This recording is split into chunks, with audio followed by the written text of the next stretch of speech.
ನಮಸ್ಕಾರ, police news 007ಗೆ ಸ್ವಾಗತ. ಇವತ್ತಿನ ವಿಶೇಷ ಸುದ್ದಿ ಏನಿದೆ ತಿಳಿಯೋಣ ಬನ್ನಿ. 40,000ಕ್ಕೆ ಬೇಡಿಕೆ, 15,000 ತಗೊಂಡಾಗ ಸಿಕ್ಕಿಬಿದ್ದ ಡಿಸಿ ಕಚೇರಿ ಎಫ್ಡಿಎ ಲೋಕಾಯುಕ್ತ ಬಲೆಗೆ.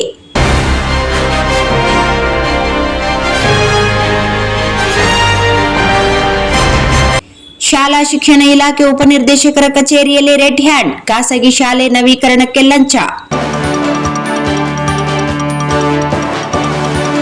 ಜಿಲ್ಲಾಡಳಿತ ಭವನದಲ್ಲಿಯೇ ಲಂಚದ ಜಾಲ, ಶಾಲಾ ಶಿಕ್ಷಣ ಇಲಾಖೆ ಉಪನಿರ್ದೇಶಕರ ಕಚೇರಿಯಲ್ಲಿ ಖಾಸಗಿ ಶಾಲೆ ಅನುಮತಿ ನವೀಕರಣಕ್ಕೆ ಲಂಚ ಕೇಳುತ್ತಿದ್ದ ಎಫ್ಡಿಎ ಮಹಾಬಲೇಶ್ವರ ಎಂಬ ಸಿಬ್ಬಂದಿಯನ್ನು ಲೋಕಾಯುಕ್ತ ಪೊಲೀಸರು ಗುರುವಾರ ಮಧ್ಯಾಹ್ನ ರೆಡ್ ಹ್ಯಾಂಡ್ ಆಗಿ ಬಂಧಿಸಿದರು.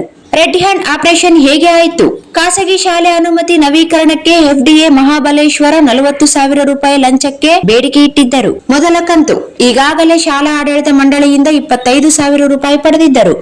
ಬಲೆಗೆ ಬಿದ್ದ ಉಳಿದ 15,000 ರೂಪಾಯಿ ಕಚೇರಿಯಲ್ಲಿಯೇ ಸ್ವೀಕರಿಸುವಾಗ ಲೋಕಾಯುಕ್ತ ಅಧಿಕಾರಿಗಳು ದಾಳಿ ನಡೆಸಿ ಬಣ್ಣ ಹಚ್ಚಿದ ನೋಟ್ ಸಮೇತ ಹಿಡಿದರು. ದೂರು ನೀಡಿದ್ದು ಯಾರು?